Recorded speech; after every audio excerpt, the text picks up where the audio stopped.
And if you are in the UAE and you know me, feel free to reach out separately afterwards if you want any additional information. I'm always happy to help and support people. Thank Thank you. Thank you so much, Victoria. I'm also, I let all the participants know that we will be recording, not the Q&A that we have after, but just the presentation. And then we will make the recording available to people or professionals who register for our event, but they did not manage to attend. With myself is also my team from PAX. So I'm introducing myself. I'm Feliciea Gibson. I'm the founder of and CEO of PAX. PAX stands for Profile Assessment and Goal Setting. It's our SEN management tool that is an all-in-one solution and is designed for educators like yourself to empower them with strategies and intervention and assessment to support students optimizing their outcomes. So today's webinar is a topic that I'm really passionate about. It is about navigated school-based anxiety. And then Victoria and I, we had a chat just before the webinar because she's been thrown in a deep end talking about anxiety. Anxiety basically affects all of us. 18% of population is affected by anxiety. Talking about myself, been anxious. When Louise told me that she's not coming to the webinar, I said, okay, Felicia, stay calm and ride the storm. So, but I'm very fortunate to have Victoria today with me. And then today we hope to go through these stages, like objectives that we want to achieve. And then we will hope that at the end of this webinar, at the end, throughout the session or at the end, we hope to provide you with basically a deeper understanding of how anxiety manifests itself and to empower you with the means to identify the impact of anxiety on learning and behavior. And also we'll be looking at exploring evidence-based strategies that will help you to manage the anxiety and discuss the value of collaborative planning, empowering you to create basically a supporting environment for all. So going through those stages of exploring the anxiety and how anxiety manifests itself, as we have now a little poll in here, if possible for you to answer. I'm going to stop sharing and display the poll. I hope the technology is going to help me. Okay, so I'm going to, oh, this is not the poll, it's the other one. And just a second. This one, okay. So from your experience, which of the following aspects do you think anxiety affects? Because I would like to have we would like to have, sorry, Vicky, we would like to have your opinion as well. So you can have multiple votes in there.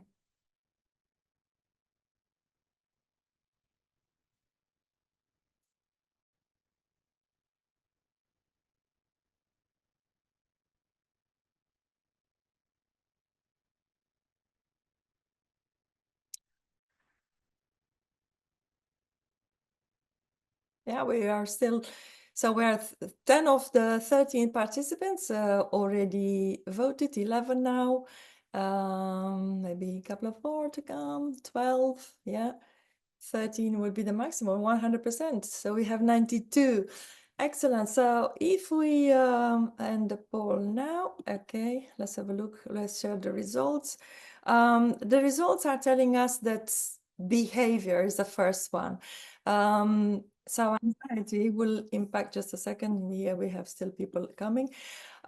Behavior will be the one, then will be in the order of importance, school attendance. So behavior, school attendance have the 12 out of 12 as a score. Then we have academic achievements and health and social development will be on the second position. And on the third will be participation and engagement and others, like would be like this. So I'm going to now stop this one and I'm going to go back to our our PowerPoint. So Victoria, from your side, for instance, we mentioned that, so in the order of importance, academic and behavior and attendance was the first one that has been mentioned. What do you think from your side that what would be the specific behavior and symptoms that will actually indicate the anxiety? What do you think of the Thank answers? you, Felicia. Yeah. So I clicked on all of the answers myself because I think, we all know that in our own lives, the impact of anxiety can be really, really far-reaching. But I think I agree with the poll in terms of what is visible in the school environment to those of us who are educators. And definitely, I think behavior is a big, big part of it. And I think what sits alongside that is that the behavior is often misunderstood. And what happens is that the child gets labeled as having behavioral problems when actually maybe the reality is that they're just feeling overwhelmed and anxious and they don't know how to handle their emotions. And definitely if those signs aren't met early on in the child's academic career, then it can lead to quite significant issues, not only with the academic performance, but also as they continue through their education. A lot of times they experience physical signs, which they then interpret as themselves as being ill, and those might be really genuine, but then it can lead to school absences. And what you quite often see happening as they enter into their early teen years is it develops into full-blown school avoidance, where they just get to a point where the thought of going to school becomes such an overwhelming negative for them that they just it becomes like almost like a physical barrier. So I think the earlier we can identify and respond to the signs of anxiety in children, which starts right from the minute they enter school with some of them, those children that struggle to leave their families at the school entrance.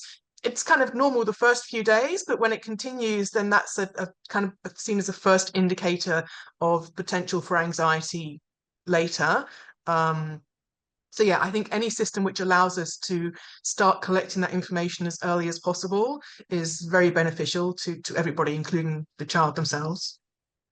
And I'm guessing that that's what you found in actually your management of the PAG system itself, Felicia? Yes, Victoria, you are very right. So we have a comprehensive assessment, which is a 360, so a holistic assessment that will identify child strengths and areas of development, and will also be able to draw from there a plan and interventions that will support this anxiety in this case. So thank you so much for mentioning that. Now, I pick up for what you said that is super important is the fact that anxiety, and the audience also said, impacts, okay, we see the behavior and also we see attendance.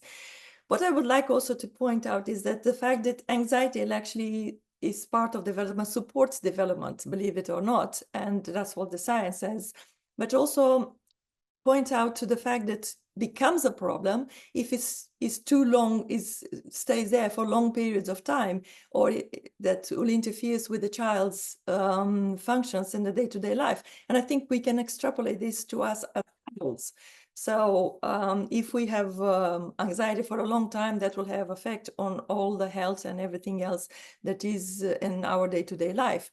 So you just mentioned is super important is the child feeling anxious, for instance, to start in a new class or to have new colleagues or to have a new teacher is quite normal. But when the child is actually becoming anxious, only the thought of leaving the house is not. You have that example. I have my example from my practice as well, how concerning can be when the child basically refuses to enter the school and drops in the school entrance and doesn't want to move from there. So if we unpin, for instance, the sign of anxiety, which will differ from according to the child's age and personality, we could actually, perhaps I'm saying things that people already know, but I'm just going to go through them. The physical symptoms, and I can apply this to myself. Yeah, physical symptoms will be frequent headaches, stomach aches, and unexplained fatigue. It also could be that it is internalized behavior, which could show into withdrawal, complete withdrawal, avoidance of social interaction, or becoming quite unusually quiet. We also can have the other side of the coin, I would say, internalized behavior. Internalized behavior would be like disruptive behavior, agitation, irritability, and trouble concentrating. But that will also have a broader life changes, because can disrupt our sleep patterns, eating habits, and also can reduce our participation in school activities. So now, Victoria, from your side as well, we know that students don't decide to misbehave, to be disruptive in the classroom, and to have an antisocial behavior.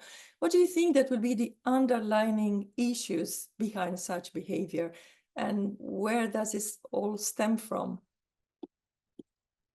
So I think from my personal standpoint, what I have been educated to believe throughout my career is that communication or behavior and communication are the same thing. The behavior is a way for them to communicate to us what their needs are. I think even for adults, we know that sometimes finding the right words doesn't always happen.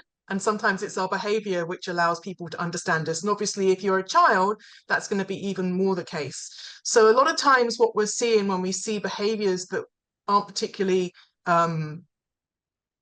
positive, shall we say, or aren't particularly welcome in the classroom, that are challenging to deal with, is that the child themselves has a huge amount of emotional dysregulation going on.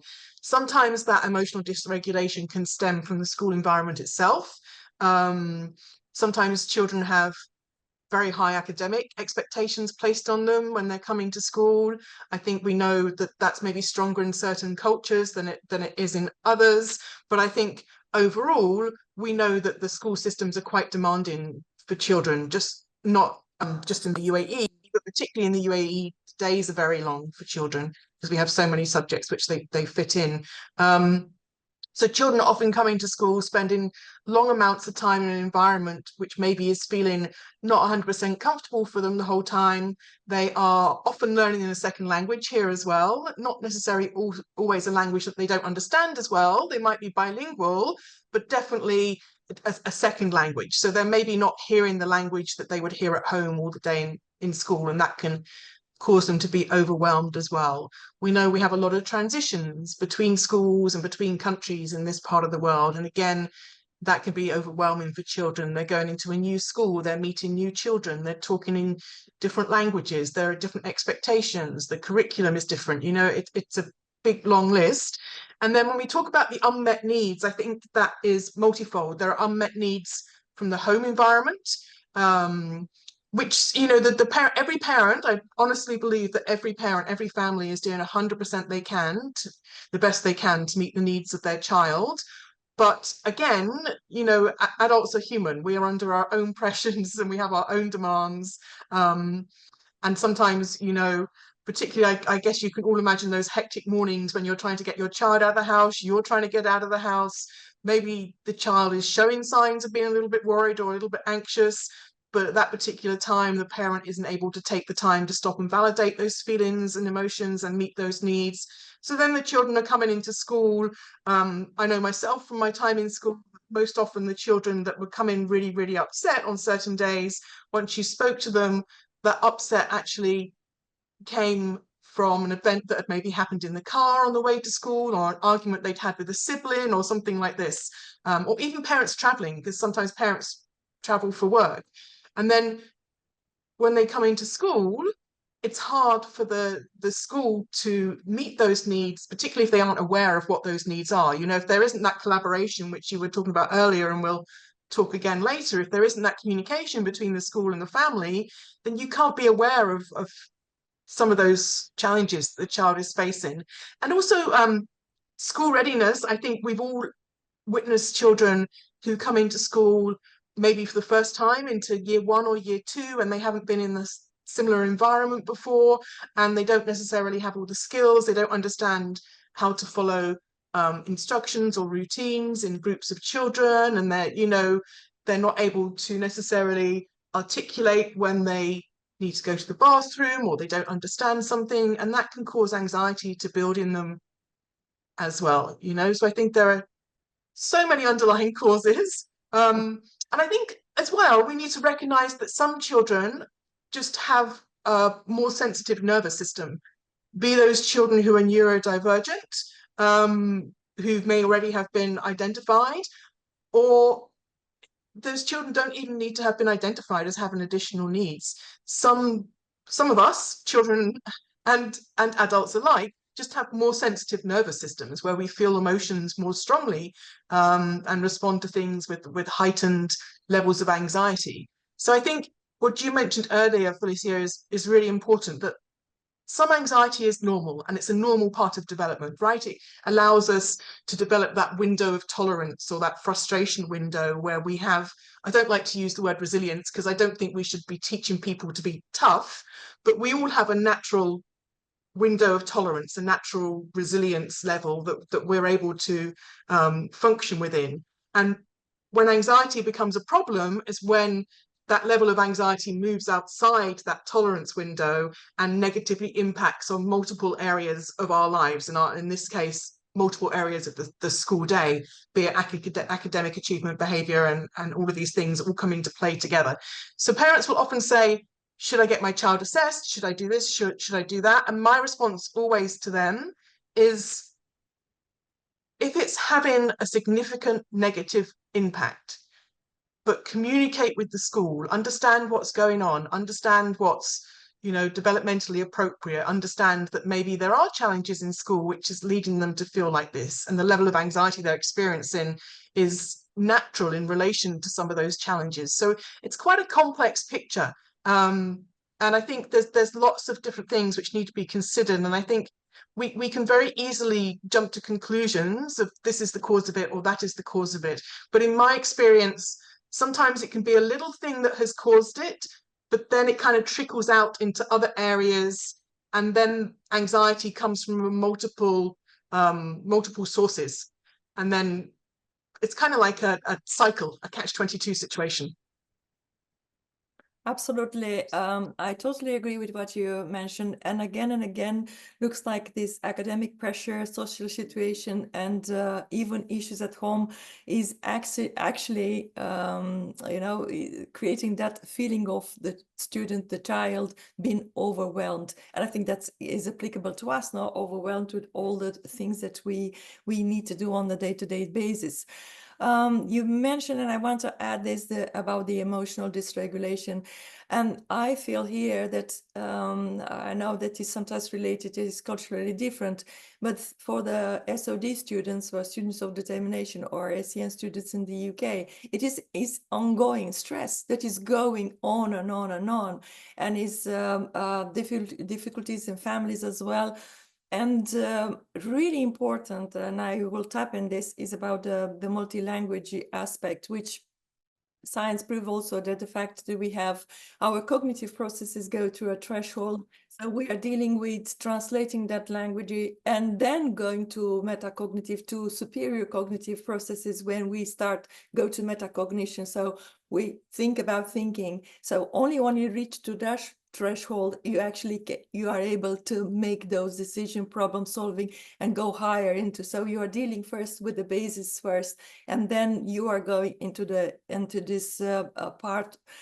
I will also add, because I think it's really important that our students, and sometimes meeting these emotional needs, is do we give them, can they actually articulate what anxiety is? Can they actually articulate how they feel, or recognize emotions, or identify what is good behavior, bad behavior? Do they actually have the skills to go and seek support when they feel like this? And I think that's identifying those parts, understanding again developmentally, that's what class is about, where the child is, and being able to unplug on those gaps will enable them to develop those skills, which ultimately we know that subject knowledge is only 50% of the learning process. The other 50 is embedded in our ability to execute executive functioning skills. So the early intervention and allow for timely support and ensures that needs are being actually effectively met. Lack of school readiness of being able to school is when students haven't fully developed those skills they needed and they feel overwhelmed, frustrated, or anxious. Readiness for learning is absolutely paramount in school. So if we have that information from parents in different forms and we have notes and packs, so we can make a quick note and then the school will read it. So the fact that is a school, is a child has met, the basic needs, like us. Have you had breakfast? Have you had all this hierarchy of needs in Maslow? Yeah, the basic has been met. Am I able to have this knowledge impart to me? We know, for instance, that 500 calories has been taken only by the brain to make these processes. So missing breakfast for a child actually can have an effect for the whole day. The same for an adult. It's exactly the same. It will happen to us. Our glucose level will spike up and then will be on yo-yo for the rest of the day. So understanding the causes of anxiety is important. Now, understanding the problem is one thing. This is what I learned from Steve as well. Our product manager, he's all the time, what is the problem, Felicia? Stay in the problem area. What will be now the strategies that we can give? Because we have now a means of identifying where the child is developmentally, and that's what PACS is about, but also is about this strategies. What kind of things we can do? Victoria, can you share from your experience? So in my practice now, what normally happens is children come to me once they've reached a point where the school is no longer able to really find new strategies to support them. So one of the first things that I always ask the families is, what strategies did the school use? And I get varying answers.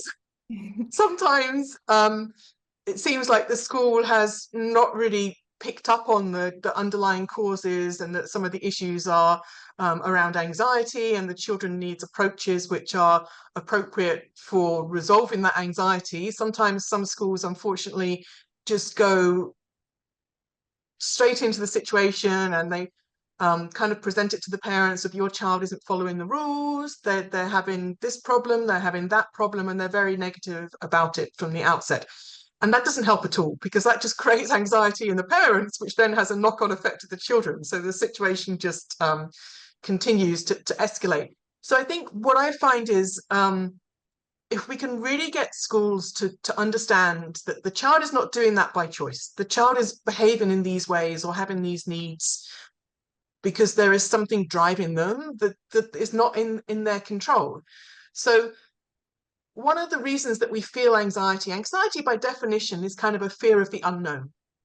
I mean, there are different types of anxiety, and obviously it's more complicated than that. But if we think of it at a very basic level, it's a fear of the unknown. It's uncertainty about what's going to happen in the future.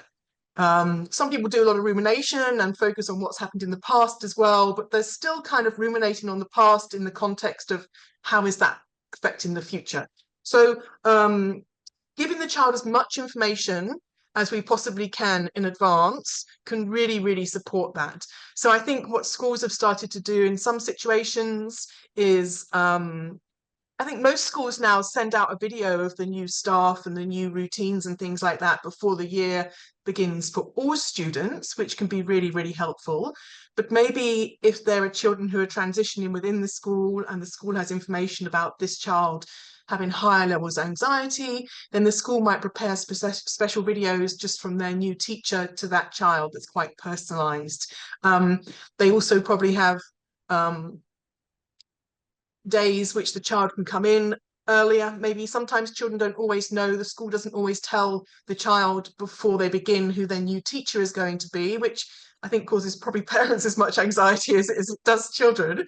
So I always encourage schools to share as much information as they can as possible, to let the child come in on a separate day. There's often a day for new starters at the school, and that's a day when you can have children who need that little bit of additional TLC, who are already in the school, to come in, meet their new teachers, just spend some relaxed, casual time with them.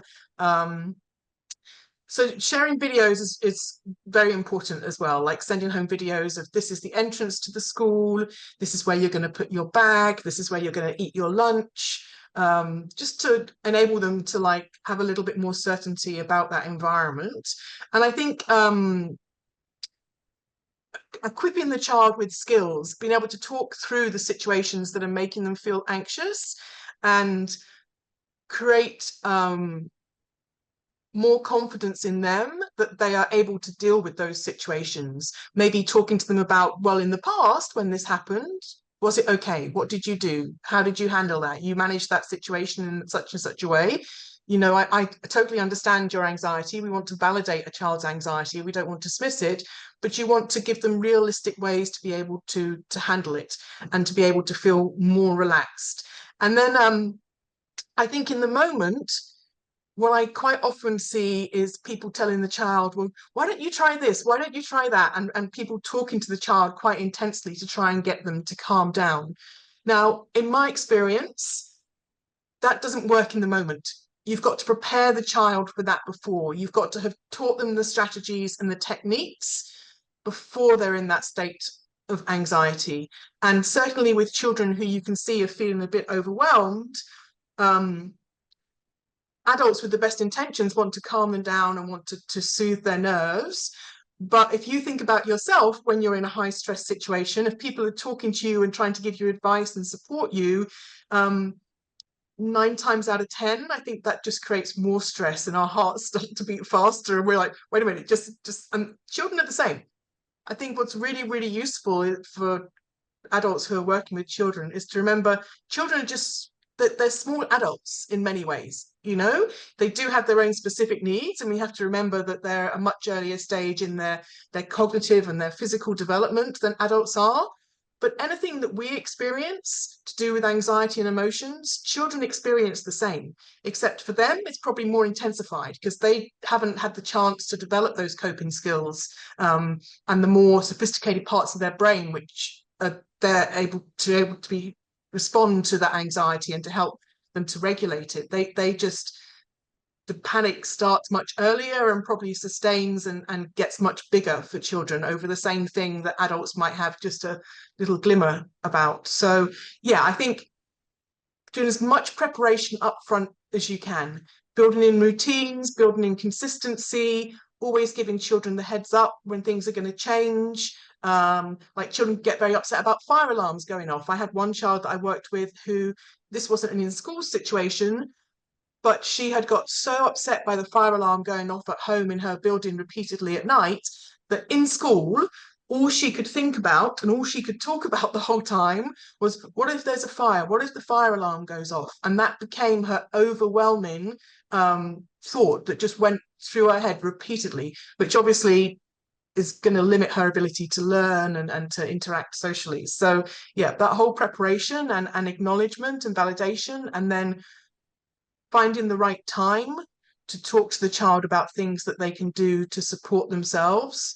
And sometimes using some skills from areas like CBT or DBT modalities like that to support the child in trying to kind of not dismiss their anxiety, but to find ways to rationalize it and to think about it logically so that it doesn't become something which just intensifies for them. Absolutely right, Victoria, and thank you for mentioning this, because I will point out knowledge dispels fear, and indeed, anxiety is a projection of our thoughts in the future. So once we stop that cycle that is going future, past, and how to stop the anxiety, their social story, for instance, I have done it myself with the students, are really a great tool to help them understand and actually to process the feelings in a controlled way. Like you just said, we give them the techniques before.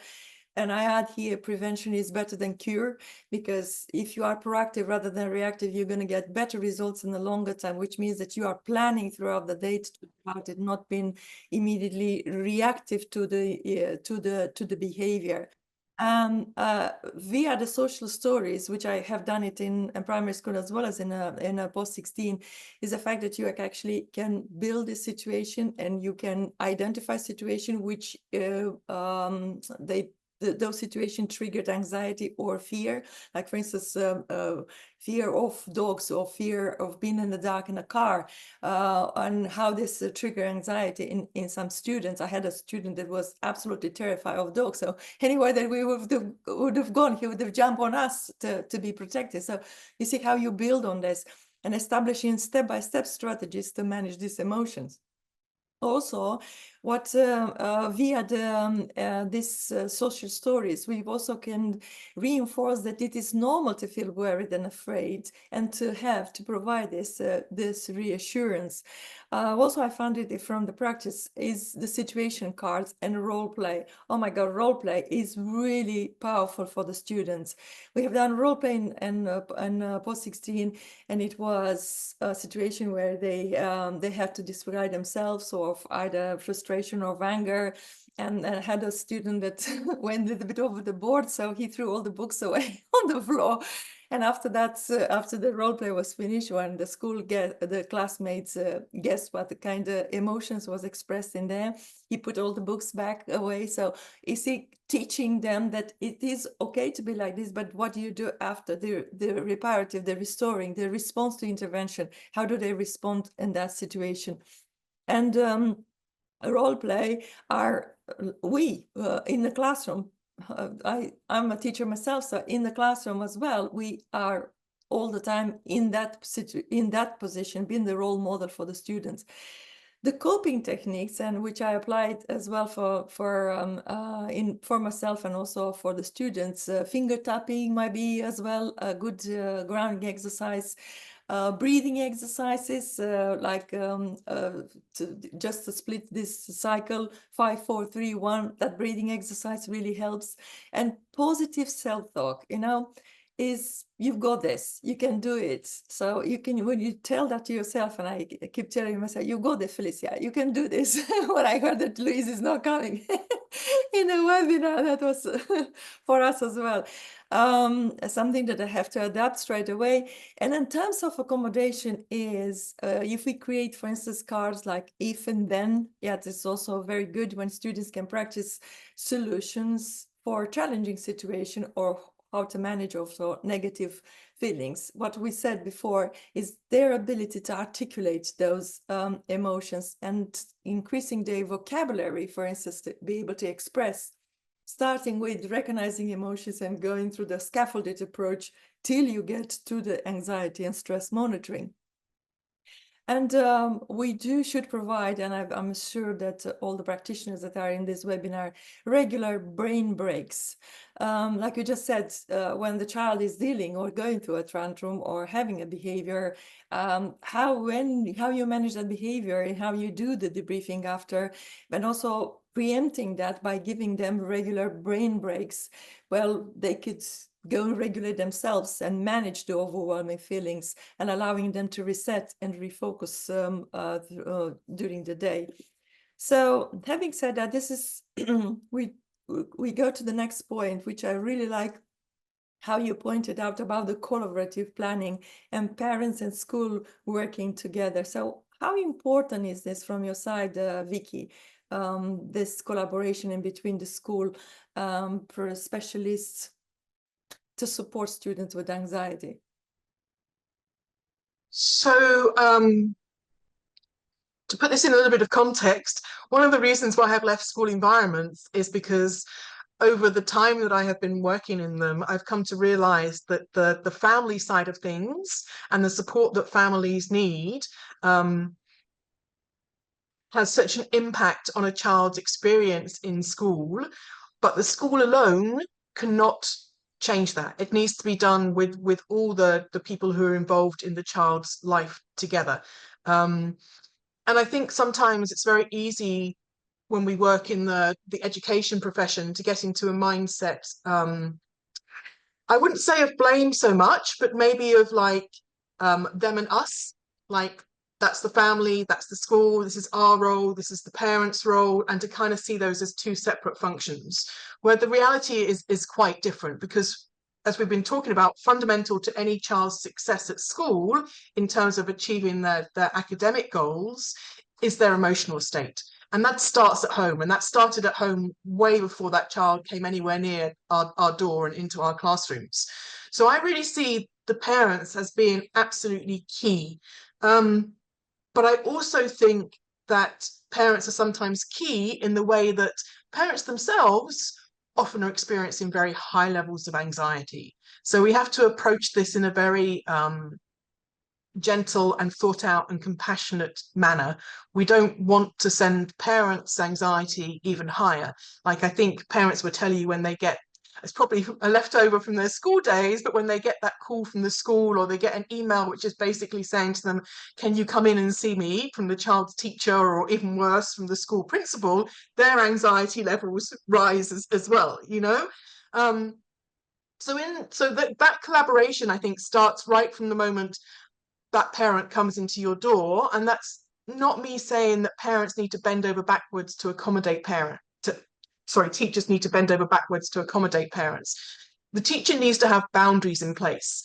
And something that I often see happening, which parents want and teachers struggle with, and actually I think has a really negative impact on the child, is having those conversations in front of the children. I think, I suspect as teachers we don't forget this, but I think sometimes parents put us in a situation where we find ourselves maybe talking about a child's challenges in front of them with the parent there, and the child can hear that. And while it's not about taking the child out of that conversation, the tone of a conversation between two adults is going to be very different than the tone of a conversation when a child is involved. And I 100% think that the child's class teacher needs to be the person who is the primary contact for those parents. But then the child's teacher needs to seek out support across the school adult population, be there counsellors, psychologists, maybe even medical staff sometimes, more experienced teachers, the inclusion team, or even just sometimes teachers need to explore ways to develop their own experience through professional development, kind of like we're doing today. Teachers aren't magicians. They don't have all the answers at their fingertips, and it's something that everybody comes together to do. I've also had some very successful situations with children that have involved maybe psychologists that the child has been working with, or sometimes even psychiatrists or speech and language therapists or occupational therapists. So I think it's really, really important to emphasize to parents that we're all on the same page. We all just want the best for this young person. And, we're not trying to make things difficult. We want to understand. We don't want the parents to go home and make the child feel even more shame about feeling anxiety at school, because, children are very susceptible to what other people think, to what their peers in the classroom think, and also to what their teachers think. And they don't like to be seen in certain ways. And if the teacher says to the parents, this is happening with the child in school, and the child goes home and the parent says, so what happened, tell me, why are you and they're a little bit impatient with them, the whole situation can just keep going like that. So I think the teachers have a responsibility, or the schools have a responsibility, to set a tone in that collaboration with the families as well, that is very gentle and very compassionate, and focused ultimately on what is best for that individual child. And sometimes it means that you have to deliver hard messages to parents sometimes, because they don't always have the depth of understanding and knowledge that we have, and they see their children in a different way as well. So yeah, a lot of times parents say to me, oh, I think they're just faking being ill. And I'm like, there's always a reason behind it. This is something that we need to try and dig down a little deeper into, and just that collaboration um, doesn't just happen overnight. It's an ongoing process. And I think quite often parents can have a knee-jerk reaction to the school, and they think if their child's very anxious in one environment, the answer is to change the teacher, change the school, change this, change that. Whereas the reality is that's probably just going to make things worse.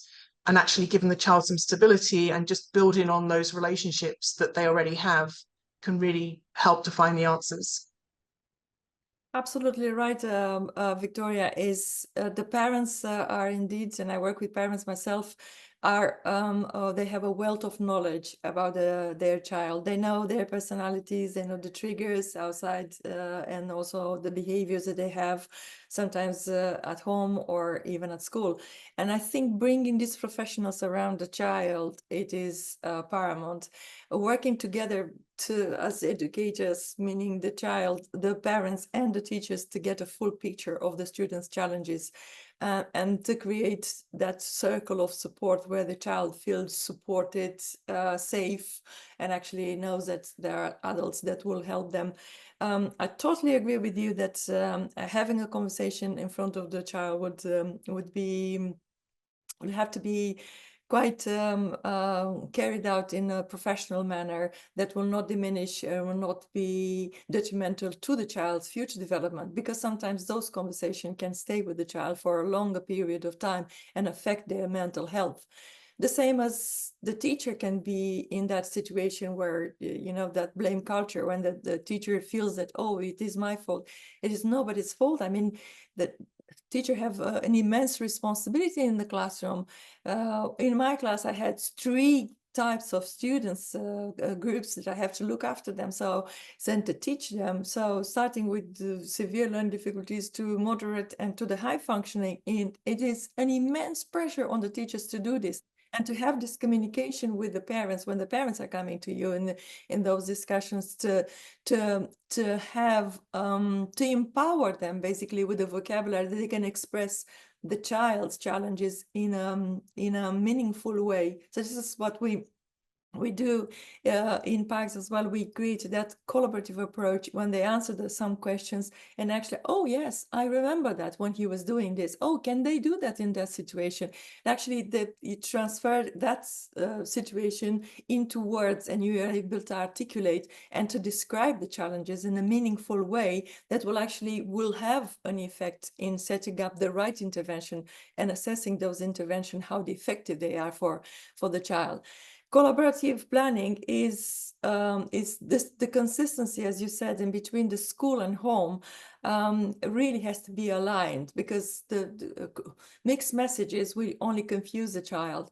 And you rightly said, changing the school of the teacher doesn't gonna help. So understanding where the problem is, understanding child's strengths and development level, it is important for the parent point of view. And then there are sometimes that you assess a student, we have students assessed, they have no diagnosis, and we are not a diagnostic tool, but then after that, they actually been pinpointed to go to have a diagnosis, because that will actually help them, not giving them a label, but getting the right professional support that will break this circle and cycle of negative feeling or anxiety that impacts attendance, academic achievements, and the well-being of the child. I think we do having this collaborative and unified support network, and I'm saying it again, is really sending a strong message to the student. I think everybody knows that this network support is all invested in his well-being. And when the child feels that, it's really empowering. The same as the parent, oh, I know is in a good hands. I know the school is looking after them. And then I'm going there to get some information and how to help my child. It's, that defensive approach is not there. And the parent feels empowered as well to say, oh, this has happened and this is the situation. How do I do that? And how do I go over that? the same as for us as teacher, talking in between us. And I'm going to this really important part is, how do we support our teachers? Because I've been head myself in managing anxiety. So going from that, being observed in the classroom and going to observing other teachers and giving them the right feedback to be able to improve their teaching and learning, to manage behavior, to manage their own anxiety, and to prioritize their own well-being is absolutely paramount. I would say the heart of the school is the staff. You cannot do anything without the staff. You cannot do anything without the teacher. They are this is your blood like I'm seeing a school like a whole body that has to pump and have everybody working together. The same would be with the teachers. So they need to be supported, and they need to be empowered with tools that will make their life easier, and enhancing or harnessing technology to reduce the incredible administrative workload that is they have to do on the regular basis, the same as for the head of inclusion. So we have to ensure that that is happening. From your side, Vicky, how do you think that the school leaders should support teachers in managing anxiety in their classroom? I think we can say anxiety is a modern plague, and it's not from any of our doors. And I think teaching is a very high stress profession, and international teaching probably even more so, because you have a lot of additional layers on top of that. I think it comes down to the whole culture of the school, which starts at the top, and having the same culture that we were talking about with the children, having that with your staff and the school as well, where you validate their feelings and you try and support them and understand them and give them strategies, rather than just saying, toughen up and get on with it, or seeing, teachers can find themselves in various situations during the day, which I don't even think that the person with the biggest crystal ball in the world would be able to anticipate happening. And I would say 99% of teachers are very, very good at handling that stress in the actual moment. But I do know that a lot of teachers not only have the anxiety of worrying about the children in their care, but also have the added anxiety of worrying about performance measures, which are maybe in the school, inspections, which are coming up. Some parents, some teachers I know get very worried about parents' meetings as well. Different teachers have different points of stress. And I think while teachers supporting each other is really, really valuable, and sharing best practices and having time to just relax and to talk about concerns, be they work concerns or not work concerns, is very important.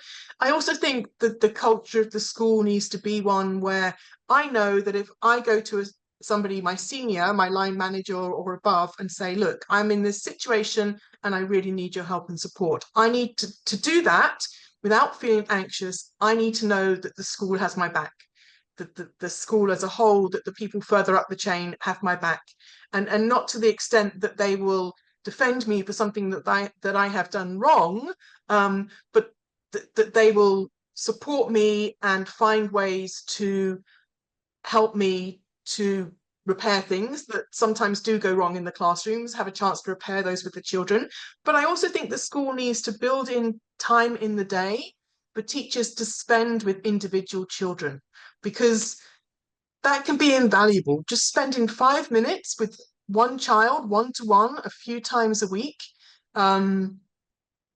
has such a big impact on a child. I mean, I always say that when a child does private tutoring, regardless of the academic input, one of the biggest benefits from that is the relationship that they develop with their tutor, that feeling of being validated and understood by an adult beyond their parents.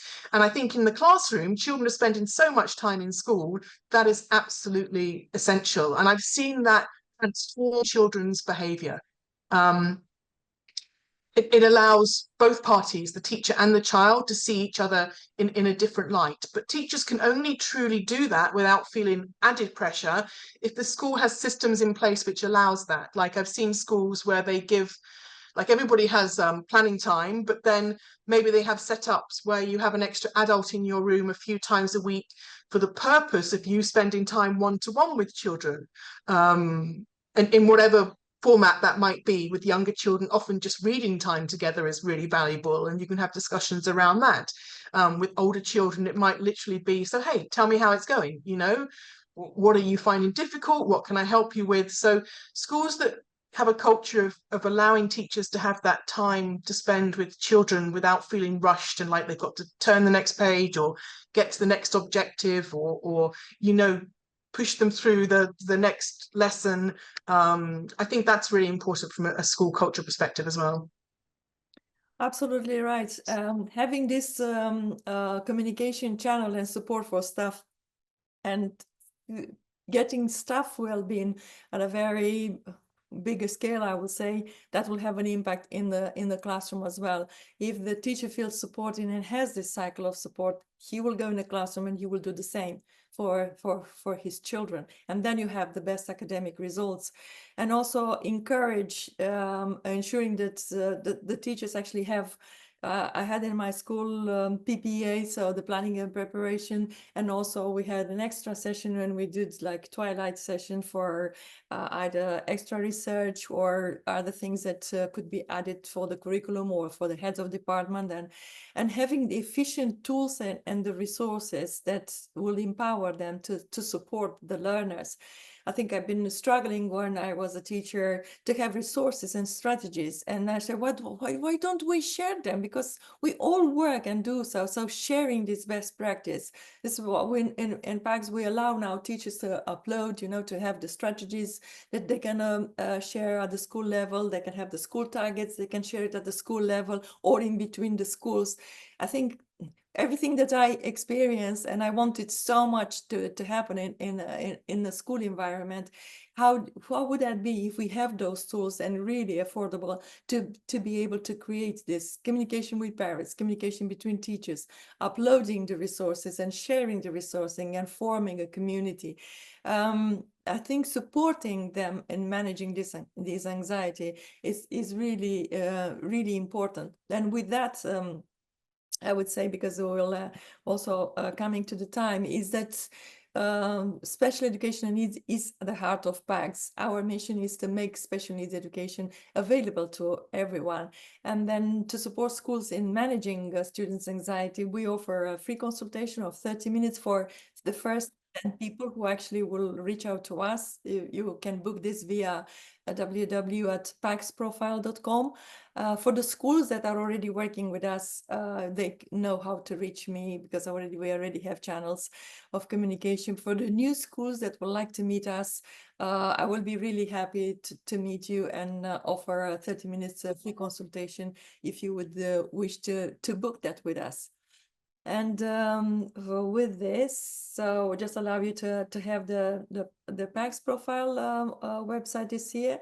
I'm going to stop sharing this and then we can take some questions. My team is helping me if there are any questions, and as well as from the participants, if you would like to, to unmute, and let's see what is in the chat,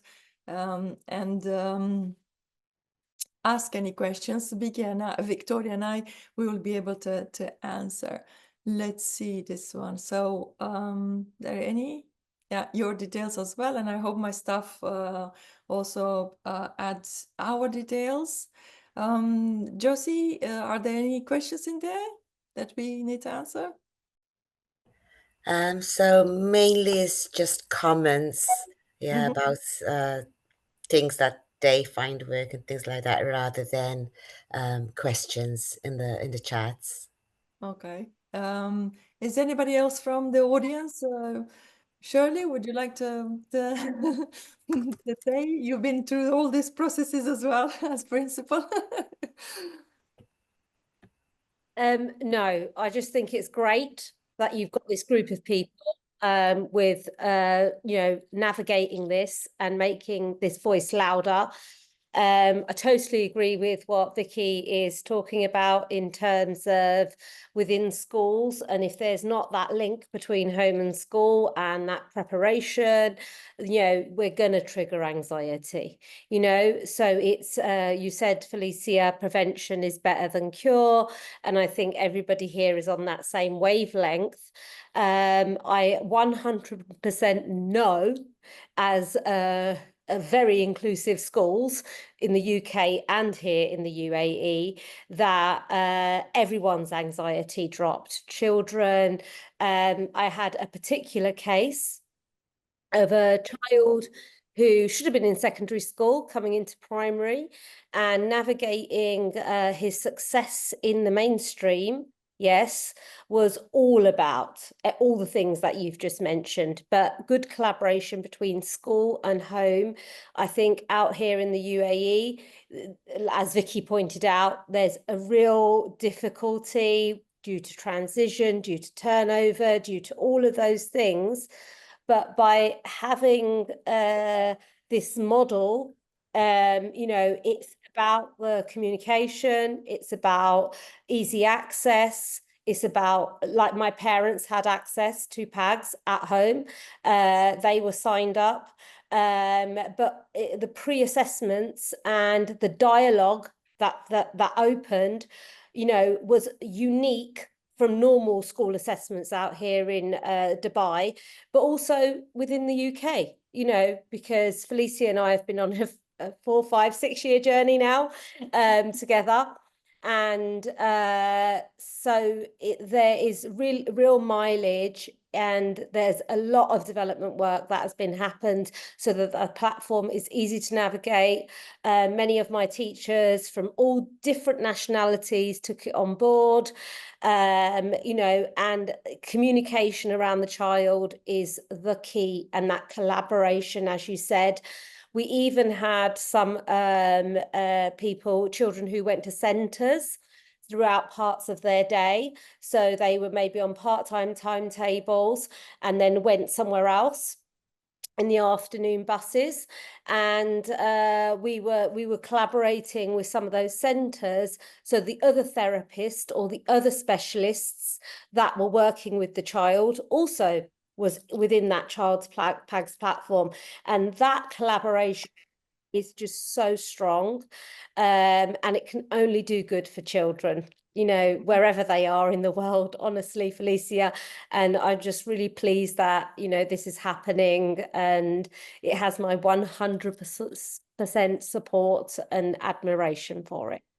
Oh, thank you, Shirley. Thank you so much, everyone. Thank you, Victoria, for taking the being thrown in the deep end in the last minute. It's my pleasure. I hope we've said some useful things today, and I'm sure a lot of times we're not saying new things, but it's just reiterating and reminding people of what the priorities are when we're working in schools with children, you know, that they're humans, and we just need to appreciate that. Thank you, everyone. And we will be sending the recording after it's organized by our team. Then maybe we'll see you with a follow-up webinar. Thank you so much.